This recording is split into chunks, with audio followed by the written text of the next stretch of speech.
Hello বন্ধুরা, প্রতিদিনের মতো আজও নতুন একটি পর্বে সবাইকে অনেক অনেক স্বাগত জানাই। আশা করি সবাই ভালো আছেন, সুস্থ আছেন। আজ সম্পূর্ণ নতুন একটি রেসিপি আপনাদের উপহার দেব। মুখরোচক লোভনীয় একটি রেসিপি। অনেক দিন আপনাদের সঙ্গে কোনো ভিডিও, কোনো নতুন রেসিপি শেয়ার করা হচ্ছে না। ভাবলাম এখন পৌষ সংক্রান্তি, এই পৌষ মাসে শীতের সন্ধ্যায় বসে লোভনীয় পিঠে আপনাদের সঙ্গে বানিয়ে শেয়ার করি। বুঝতেই পাচ্ছেন, এখন এই পৌষ পার্বণে কিন্তু পিঠের উৎসব, নানা রকমের পিঠে বানানো হয়, সবাই মিলে আনন্দ করে খাওয়া দাওয়া করা হয়। ভাবলাম আজ মাত্র দুটি উপকরণ দিয়ে এই মুখরোচক রেসিপি শেয়ার করব। পুরো ভিডিওটা স্কিপ না করে প্রথম থেকে দেখবেন। 300 গ্রাম চালের গুঁড়ে নিয়ে নিয়েছি। দেখুন, খুব ভালোভাবে কিন্তু চালের গুঁড়িটা মেই করে নিতে হবে। সামান্য একটু এই খুচ্চি থাকলে তবেই কিন্তু পিঠেটা খেতে ভালো লাগবে।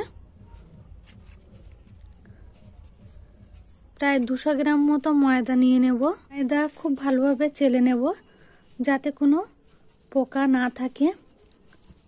পৌষ সংক্রান্তিতে সবাই কিন্তু বিভিন্ন রকম পিঠে পুলির উৎসব হয়, আর সবাই মিলে খুব আনন্দ করে খাওয়া দাওয়া হয়।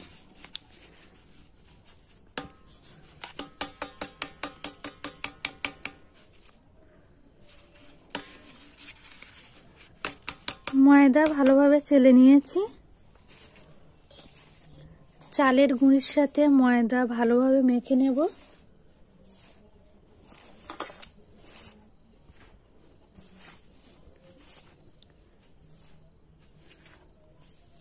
আপনারা কিন্তু এই পিঠে করার জন্য আরও উপকরণ দিতে পারেন। সুজি, একটু চিঁড়ে,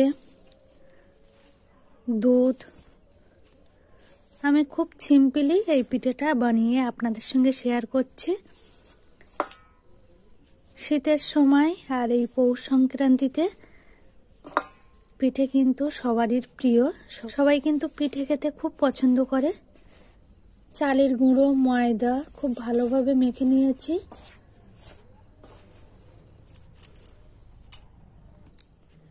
সামান্য একটু লবণ দিয়ে দিচ্ছি। লবণটা দিলে কিন্তু পিঠের স্বাদের পরিমাণটাও আরো বেশি হয়। এবার আবারও কিন্তু ভালোভাবে মেখে নেব। পিঠে বানানোর জন্য বেটারটা যত ভালোভাবে মেখে নিতে পারবেন, পিঠার টেস্ট কিন্তু খুব ভালো হবে। আর শীতের রাতে বুঝতেই পাচ্ছেন, গরম গরম মিঠাই ভরা পিঠে খেতে কিন্তু অসাধারণ টেস্টি হয়। খুব ভালোভাবে ময়ান দিয়ে নিয়েছি। এইভাবে গরম জল করে নিয়েছি। অল্প অল্প গরম জল দিয়ে এই পিঠার বেটারটা রেডি করে নিতে হবে।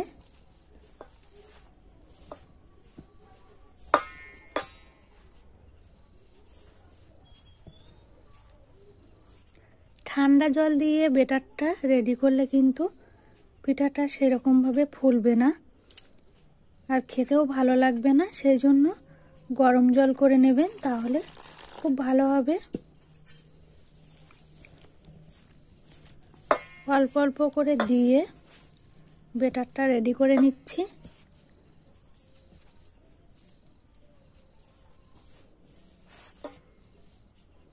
পরিমাণ মতো জল দিয়ে বেটারটা কিন্তু রেডি করে নেব। আর আমি এই পিঠা বানানোর জন্য গুড় নিয়ে নিয়েছি। আপনারা চিনি দিয়েও বানাতে পারেন, কিন্তু গুড় দিয়ে বানালে পিঠাটা কিন্তু আরো বেশি স্বাদের হয়।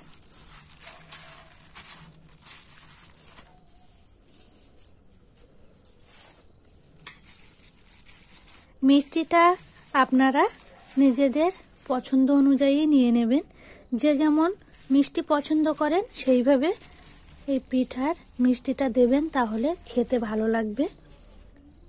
পিঠাটা কিন্তু মিঠার লোভেই সবাই খেতে চায়, সেইভাবে পিঠায় একটু মিষ্টিটা হলে তবেই ভালো লাগে খেতে। পরিমাণ মতো মিষ্টি দিয়ে দিয়েছি। এবার ভালোভাবে ব্যাটারটা রেডি করে নিতে হবে।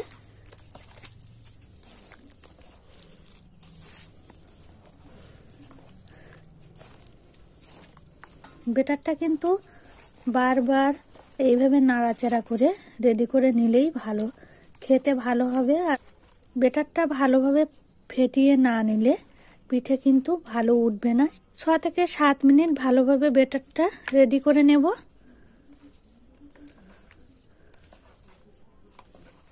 আর ব্যাটারটা কিন্তু বেশি পাতলা কিংবা বেশি ঘনত্বের বানালে হবে না।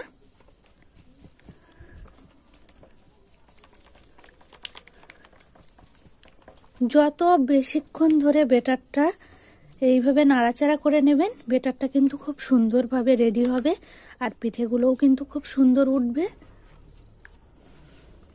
10 মিনিট নাড়াচাড়া করে ব্যাটারটা কিন্তু রেডি করে নিয়েছি। দেখুন, বেশি পাতলা না আবার বেশি ঘনত্বেরও না, ব্যাটারটা কিন্তু পারফেক্ট রেডি হয়ে গেছে। আবারও 10 মিনিট মতো রেস্টে রেখে দেব, তাহলে 10 মিনিট বাদে ফিরে আসছি। গুড় দিয়েছি বলে কিন্তু কালারটাও সুন্দর চলে এসেছে।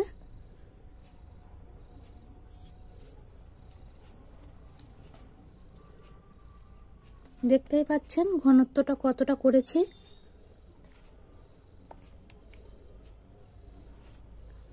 দশ মিনিট বাদে দেখা হচ্ছে। কড়াই খুব ভালোভাবে গরম করে নিয়েছি, তেল দিয়ে দেব। পরিমাণ মতোই তেল দিতে হবে। তেল খুব ভালোভাবে গরম করে নিতে হবে। আর এদিকে দেখুন, মিঠাই পিঠা বানানোর জন্য ব্যাটারটাও রেডি করে নিয়েছি। একটি গ্লাস নিয়ে নিয়েছি আর এই দুটি শিক লাগবে পিঠা তোলার জন্য। এবার ব্যাটারটা কিন্তু বারবার নাড়াচাড়া করে তারপর পিঠাগুলো সব তুলে নিতে হবে। 10 মিনিট বাদে ফিরে এসেছি। এবার ব্যাটারটা কিন্তু এবার নাড়াচাড়া করতে হবে আর মিষ্টি পিঠাইগুলি সব বানিয়ে নিতে হবে।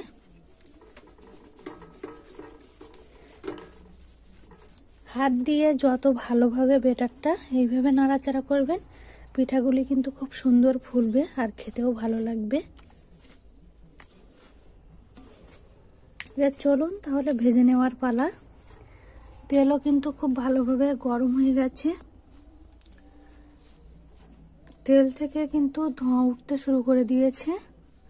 এবার একে একে পিঠা সব দিয়ে তুলে নেব।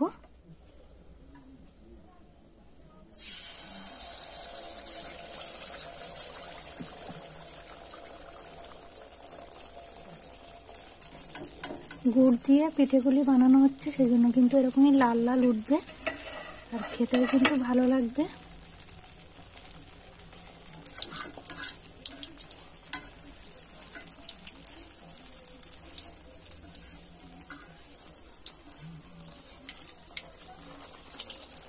আর পিঠের মাঝখানে কিন্তু উল্টে দিয়েই ছিদ্র করে দিতে হবে, তাহলে ভিতরটা খুব সুন্দরভাবে সেদ্ধ হয়ে যাবে।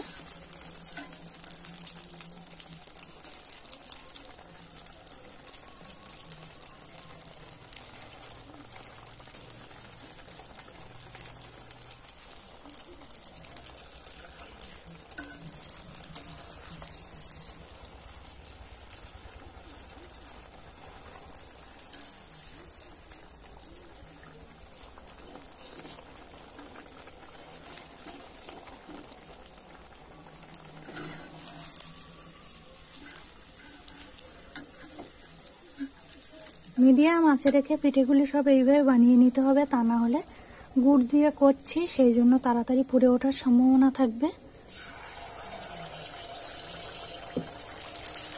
আর গ্লাস নিয়ে নিলে কিন্তু দিতেও খুব সুবিধা হয়, সেই জন্য গ্লাস নিয়ে নিয়েছি।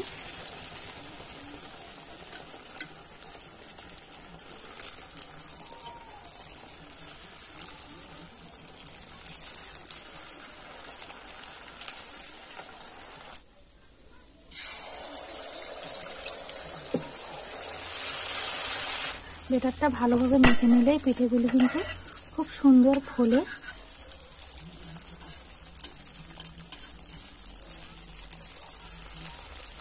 দেখতেই পাচ্ছেন, দেওয়া মাত্রই কিন্তু পিঠেগুলি খুব সুন্দর ফুলছে। আর এই মাঝখানটা ছিদ্র করে দিচ্ছি যাতে পিঠেগুলি সেদ্ধও হয়ে যায়, ভেতরে কোনো কাঁচা বেটার না থাকে। সেই কারণেই একে একে পিঠা সব এইভাবেই তুলে নেব।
দেখুন এই বেটারের কিছু অংশ কিন্তু তেলের ভিতরে চলে গেছে, কালো হয়ে গেছে। এইগুলো সব তুলে তুলে ফেলে দিলে তেলটাও কিন্তু আর টেনে নেবে না। সব পিঠা এইভাবে আমি বানিয়ে নিয়েছি।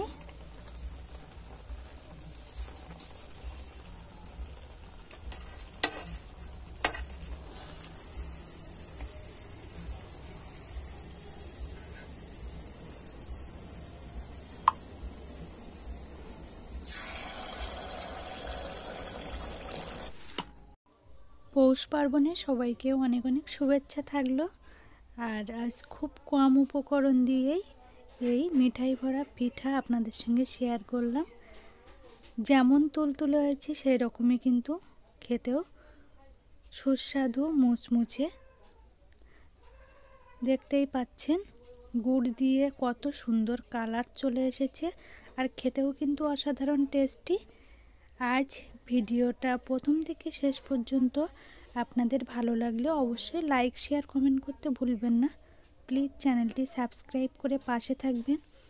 আপনাদের সাপোর্ট, আপনাদের ভালোবাসা পেলে এই রকম নতুন নতুন ভিডিও, নতুন নতুন রেসিপি আপনাদের সঙ্গে শেয়ার করতে পারবো। আবার ফিরে আসব নতুন কোনো রেসিপি নিয়ে।